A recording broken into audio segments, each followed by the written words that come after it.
তোপধ্বনি ও জাতীয় পতাকা উত্তোলনের মধ্য দিয়ে মেহেরপুরে মহান বিজয় দিবস পালিত হয়েছে। সোমবার সকালে জেলা প্রশাসকের কার্যালয় চত্বরে আনুষ্ঠানিকভাবে জাতীয় পতাকা উত্তোলন করা হয়। জেলা প্রশাসক সিফাত মেহনাজ জাতীয় সঙ্গীতের সুরে জাতীয় পতাকা উত্তোলন করেন। এ সময় Bangladesh police, jail police, Ansar VDP এবং ফায়ার সার্ভিস ও সিভিল ডিফেন্স এর সদস্যরা সশস্ত্র সালাম প্রদর্শন করেন।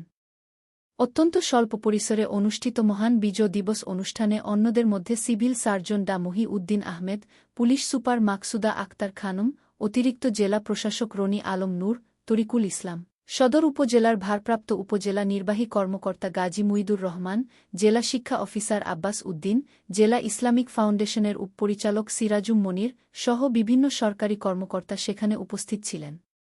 এর আগে মহান বিজয় দিবস উপলক্ষে ৩-১ তোপধ্বনি অনুষ্ঠিত হয়।